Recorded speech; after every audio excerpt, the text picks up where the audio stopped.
Effective Living offers life management group coaching. This is a great introductory option for those who are ready for guidance to structure your life in such a way where there is a harmonious balance between having enthusiasm for what you need to do, coupled with fulfillment of doing what you want to do.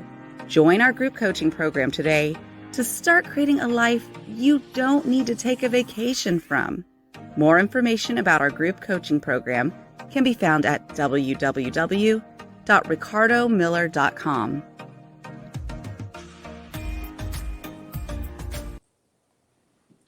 Welcome back to Effective Living Conversation with Coach Ricardo Miller. I am back with none other than Elizabeth McCoy here on our social media live. How are you doing today, Elizabeth? Feeling blessed. How are you? Man, I am blessed as well. You know, after our last conversation, you and I, we talked about it. We said, we're going to have to do this again. Now, a lot of people don't know that oftentimes when life throws you a curveball, you've got to get to the point where you say, you know what? No matter what comes my way, I am going to be committed to winning. The goal is to win. Okay, and so I tell people often, Elizabeth, that people are dealt a particular hand to play. You know, somebody say, I've been dealt a bad hand. You ever heard that term before? Yes. You know, there are people who say, I've been dealt a bad hand. Interestingly, though, it's really never the hand that you've been dealt. It's more about how well you play with your hand. Because some people have a winning hand and they're losing. And some people have a bad hand and they're winning. Your story, Elizabeth, is amazing. Before we dive into your story, however, tell our viewing audience, those who may not know Elizabeth McCoy, where is this lady from? Initially, when you think about Elizabeth, if you had to introduce yourself in a 2-minute window, who's Elizabeth? Well, Elizabeth I was raised in a small town in southeast Kansas, not a lot around, had to drive an hour to the nearest big city Sam's Club.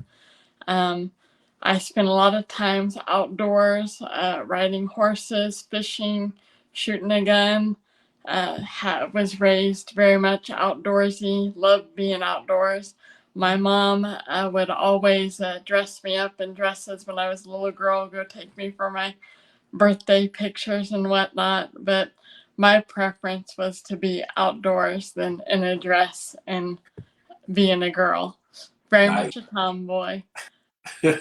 Being a girl and being a tomboy. You said you're from a small town. Is that a small town? Because you guys had access to a Sam's Club. Now, to have an access to a Sam's Club, is that in your town or was that outside of town? That was an hour drive. Yeah, we had to drive an hour. So I was from a very rural area, lots of farmland, farmers, cattle. The town I grew up in was about 250. We had a bar, a gas station, and a post office. So all the necessities. Oh my goodness. So it's been many years since having been a girl there. Would you say the area has developed? And you haven't told our viewing audience, where is this? What part of the country is this? And has it grown since, or is it still relatively a rural area? Very rural. Actually, when I was a little girl, the population was more than it is now. I think. Okay. But yeah, lots of the just older houses in the town of about 250, Altoona. Uh-huh. So, yeah. Wow. I know throughout the country and internationally, I'm from the Bahamas. And those of you that are watching, you can hear my little accent. One of the things you would notice is that in certain rural areas in the Bahamas, small islands, people would move and gravitate to the city for a number of different reasons. Education, just wanting all of the uh, different things that a city will have. You grew up in a rural town. You rode horses, you shot gun, you were an outside girl. Tell us a little bit about your horseback riding experience or horse owning experience. My first horse was a gelding. He was a Morgan quarter horse cross. His name was Bob. I absolutely loved riding him and just being able to run because it's pure freedom to be on the back of a horse. He loved to run. In fact, if I was holding him back for some reason and he wanted to run and I wasn't allowing it, he would start kicking and bucking. So I'd have to let him get out his oats before he would calm down and listen and mind my cues. But Listen, I've been thinking, I'm here in Texas, the Dallas-Fort Worth area to be exact. I've been thinking a number of times I may want to own a horse. What advice, what thought comes to mind if a person is considering owning a horse? What one or two advice you just was sort of like, hey, if you're gonna get a horse, remember this. What would that be? uh, well, since it's going to be your first horse, I would get one that's a little bit older and not young, because the young ones, depending on the breed and how they were trained, can be a little bit more scattered. Uh, I would stay away from an Arabian because they tend to be more high strung. Um, our gelding, our stud that was a thoroughbred, he was really calm and would allow a lot while he was in the food bunk eating. But you just want to, I would probably look at the breeds, figure out about how tall of a horse you want. But definitely, since it would be your first horse, I would say get one that's a little bit older. Okay. Elizabeth, let's talk about what we've been talking about during a number of our interviews. You've had a life altering experience. You had an accident at a young age. For our viewing audience, what was that? Somebody's watching us today and they've never heard of your story. Someone is watching us again, but they're like, wow, I couldn't remember, or I remember, but I want to know again. What would you say about this life altering experience? Because a lot of people, they don't know. They see you today. Some people, they're following you on social media, they've been clients of yours, but they've never really heard your story. Tell us a little bit about it. What happened? A week into my freshman year of high school, I was severely injured in a car accident where I suffered a traumatic brain injury. I had trauma to my right eye. My brain was swelling. So they rushed me, life flighted me an hour to a trauma center, an hour and a half away by car, where they quickly placed me in a drug-induced coma and told my parents that the first 48 to 72 hours were very critical and I had maybe a 50% chance of making it. Yep. After that first 72 hours, my chances, if I survived, my chances would continue to improve. I know that there was times a couple days in that my brain, they had placed a pressure gauge in my skull so that they could monitor the swelling. They placed me in the coma so that my brain and body could rest to allow for the best healing of the brain and for the swelling to reduce.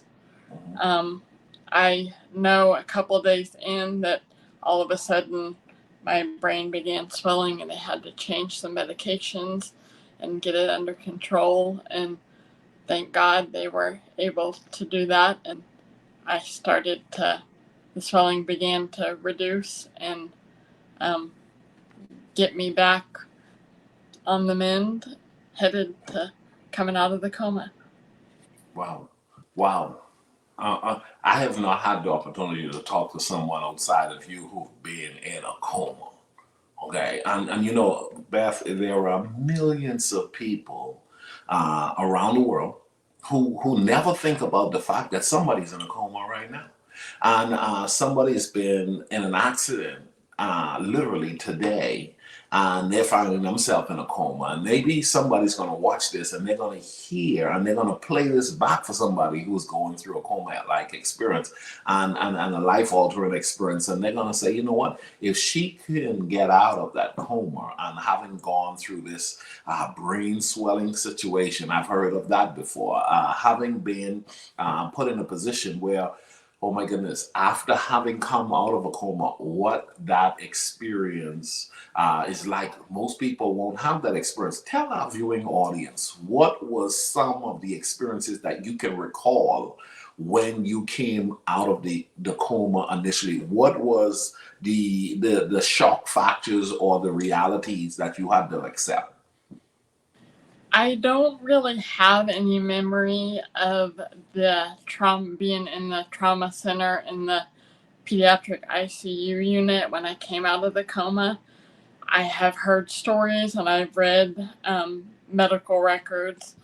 I have memories of once I was transferred to the inpatient rehab children's hospital, which was 4 weeks after I was admitted to the trauma center.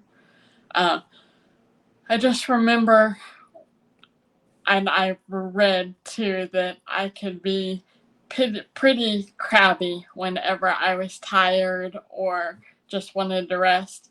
After a brain injury, it can be very difficult to get peace, get sleep, because you just aren't able to rest. I was waking up at the drop of a hat. Sleeping at night was very, very difficult. They were giving me medicine to help me sleep that would 50-50 work, never really well. Um, that was the biggest issue, was the sleep. I just needed a lot of rest after a brain injury or a stroke. Most people do want to sleep a lot. You need to get good rest in order for the brain and the body to heal. Yeah. When you came out of the coma, how long was that? And then tell us a little bit about being released from the hospital. Once again, just reflecting maybe on not what you remember, but maybe what your mom would have told you, or one of your siblings would have said, boy, the day when we picked you up, you wanted to eat something, or you didn't care to eat anything. What was that like? How long? And what was the being released from the hospital day like for you, as you can recall, or those around you reflect on it later? When I was at the trauma center for 4 weeks, went to the rehab hospital. It was around 2.5 to 3 weeks. I was then discharged from there on a Friday. Got to go home and sleep in my own bed Friday night, and then turn around to go back up to the Kansas City area on that Sunday, because I started a 5 days a week intensive rehab program for 6 to 7 weeks. That was 8 hours a day, every day. Uh, the day I was discharged home, I got to go home with my mom and my dad, and then I got to go to our high school football game, which I was very excited about, being able to see my friends, see the game. I was still walking with a walker. I had a wheelchair because I still fatigued very, very easily. There was no going up the stairs and sitting in the stands at the football game. I stayed down on the tracks in the wheelchair. Having gone through that experience, I mean, looking back, what was some of the more painful realities that you found? Okay, I'm back at the game, but it's not the game that I'm used to.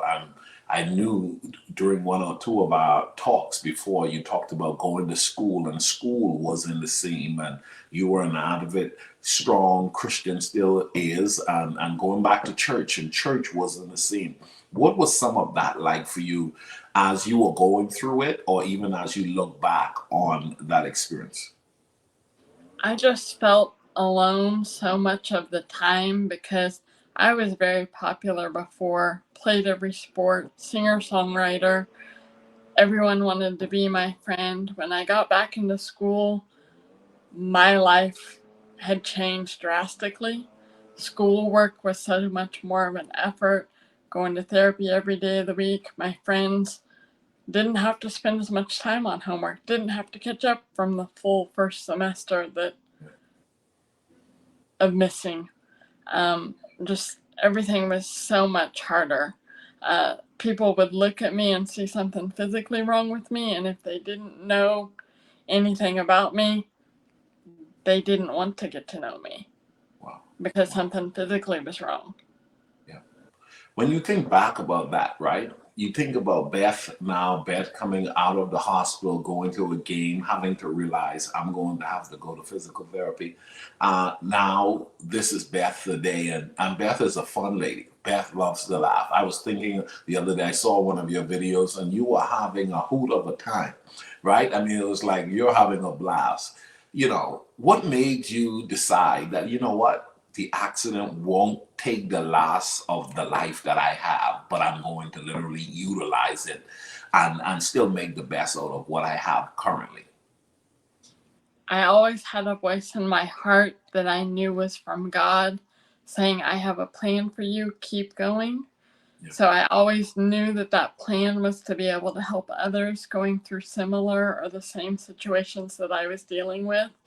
Now, that voice didn't take away the difficult times. Right. I had so many difficult times, many times a week. I would come home from school and I just knew it would have been better if I died. Wow. Everything would be better if I was dead.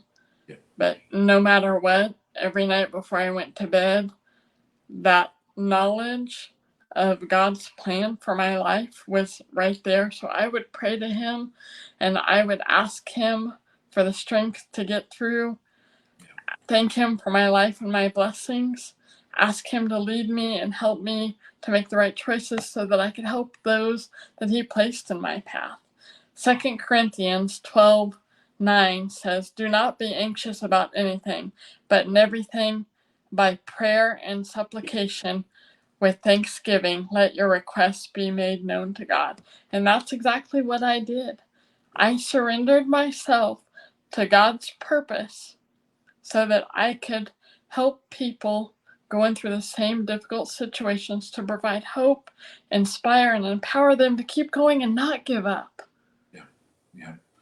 You say that, and I can hear the passion in your voice, and I can hear your heart speaks, because in spite of what happened to you, you decided, you know what? I hear the voice speaking to me, even though there were many times, as you just testified, there were many times you did not feel like going on, but yet you had a reassuring in your spirit that, listen, you're going to go on. God was whispering to you, I'm not done with you yet. I'm not done with you yet. There's someone watching us today, and they feel like God's done this. There's someone watching us today, and they're feeling like, you know what?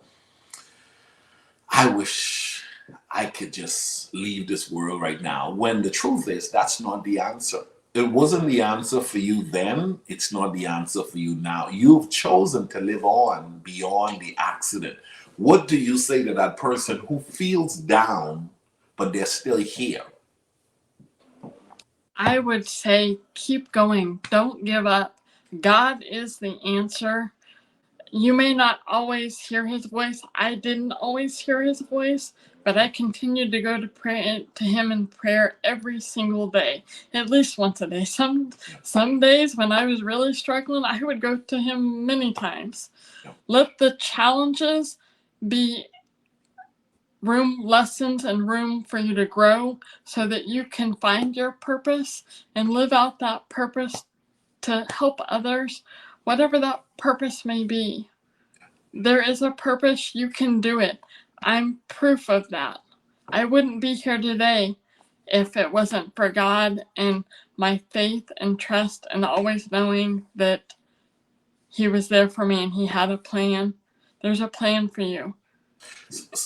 So let me ask you this, Beth. When we talk about faith, because there are a lot of people of faith that's going to watch this, How did you feed your faith? Did they play cassette tapes and had the word being played? Did they have Christian television on and you were able to watch it and allow those messages to reassure you? Or was it just simply you reflecting back on what you were taught as a young child in leaning on his everlasting arms? What was it that was the most supportive piece, or was it all of it? Uh, I would have to say just going to church growing up and hearing the Bible stories and the lessons. Now, after the accident, we had early morning church on Sunday. Okay. So if I hadn't slept well the night before, there was often times that I didn't feel like getting up and going to church. But I still spent time with God through prayer and meditation every day, asking Him to help me. So I'm going to just have to say, growing up in the church and knowing the word, I read the Bible throughout high school. It would give me strength. A lot of times I would read it before I went to bed. That kind of helped me wind down and calm down for the evening before I shut out the lights and prayed to Him. Someone's watching us today, Beth, and they're thinking, I'm going through a difficult time. We talk about faith just now, but do you recall of any other thing that you would say was very significant to help you, in addition to your faith, get through your most difficult times? What would you say? You trusted in God, but somebody is struggling with their walk with God, and they're going to get better, and they're going to get through their walk with God through this challenging season. But is there any other practical thing that you would add to say, you know what, I'm extremely grateful for? What were those I'm extremely grateful for in addition to your faith? I was able to maintain somewhat being positive. Try to pick out, at the end of a hard day, you feel like nothing went right. Before you go to bed, write down or think about the positive things that happened in the day. Journal. I would, over the past years, I would journal, and it was like a journal to God. I would Wow. write out what was on my heart, what was bothering me, and that helped me to release it and give it to Him. Yeah. God also, I had support. I had little angels through my therapist, through some of my doctors, my family. There were prayers all over the world for me, and I know that that was something that helped me go in. Besides when I came out of my coma and I began praying and asking God to help lead me. Just focus on the positive things, even in the hard times.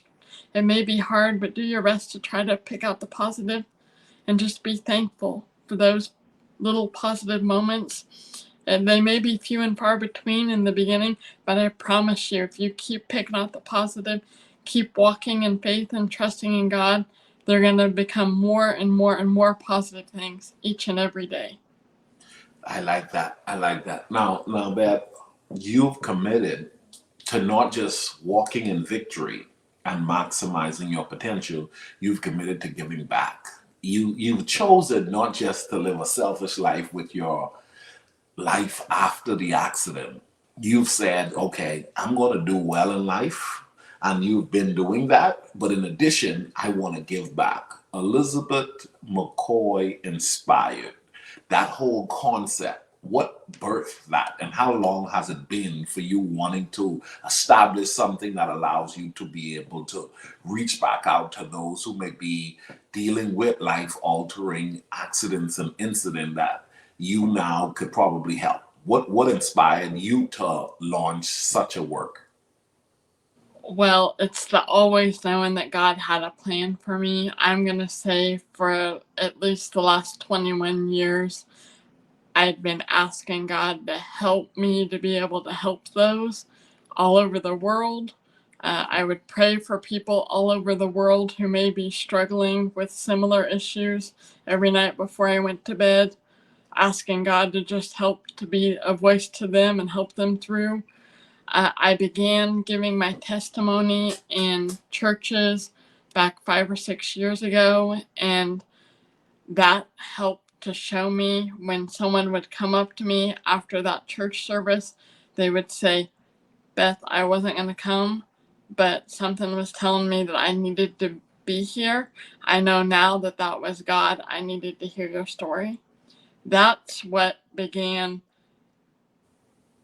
helped me to realize that if I can get on the stage and do more speaking, I'm going to be able to help so many more people than I am in my regular daily job working at the hospital as an occupational therapist.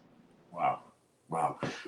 Elizabeth McCoy, ladies and gentlemen, here's a lady who life threw her the ultimate curveball to which she found herself in a coma, having found herself having to learn how to walk and talk and do so many things. And now today she is committed to inspiring others with her message. It's her story, it's her testimony, and it is encouraging people around the world. Today, I want you to connect with her on all of our social media platforms. She's everywhere. She is everywhere. Clearly, she's a woman who is not giving up. And she is giving the devil a fight because she has chosen to watch this, y'all. You know, most people, they allow what happened to them to define their life, not this woman. This woman says, it's not what happened to me that matters, it's how I respond to what has happened to me. And she's responding correctly. Elizabeth, can you tell our viewing audience more specifically how they can contact you, along with some of the incredible things that you're doing? You have a business, you have a speaking platform, you're a woman who's available if someone is looking for a speaker to talk to someone or talk to a group. You're available. Tell them how they can connect with you. I'm on Facebook as Elizabeth McCoy Inspires. I am on Twitter as Elizabeth McCoy Inspires. I am on Facebook and Instagram as a health coach with Hope for Natural Health. I'm just very blessed to be able to help others. I do want to add one more thing. Yeah. You have a choice. Just do your best to try to keep going. Find the resources. There are people out there that can help you. If you're struggling, go to Facebook. There are different support groups on Facebook that I've been able to help others, and I'm sure that you can find what you need. I'm going to be praying for you, and I wish you all the very best. Wow. Wow. Help is available to you. Please, like she mentioned, go on social media. At this point, you could just go ahead and Google Elizabeth McCoy and she's going to pop up. And so with her popping up, you want to follow her. Be on the lookout for this name because this is a woman who is committed, dedicated, and very well driven to see her purpose maximized in her lifetime. Elizabeth, any final thoughts? As you just mentioned something, I know when we think about life on its most difficult moments, I like what you said. There's this choice factor that comes in. Final thoughts before we close our show today. Go to God. That's the number one choice that brought me through. Going to God every single day in prayer and just asking Him for the strength to keep going. He won't fail you. If He was going to fail, I wouldn't be here. He's the one thing you can always count on, and He is strong enough to carry your burdens and help you through the difficult times. Thank you, Pastor. Yeah, he is strong enough to carry your battles and help you through the difficult times. So well spoken. Thank you, Elizabeth. Thank you for sharing your story. Thank you for getting up every day and deciding that you're going to make a contribution to humanity. Thank you for being such a frequent guest here on Effective Living Conversation with Coach Ricardo Miller. You know what? We're cheering you on, and we're just glad to be able to be affiliated with you as you continue to climb to the top in doing what God's called you to do. Ladies and gentlemen, if you've enjoyed this talk and you know somebody that really can be inspired by Elizabeth's story, go ahead and share. Share, tag. That's the way things are trending today. That's how something can really get out there and it can now connect with the people who need to hear it. And so today, we did today's live here out of Dallas, Texas area. But the truth is, this message has the ability to influence people around the world. So help us do that by sharing this video, sharing this live to somebody that you believe will enjoy. Elizabeth, we will do this again. I'm so grateful for our connection, and I'm excited about what I'm seeing God continues to do through your platform. Thank you. Me too. God bless. God bless you.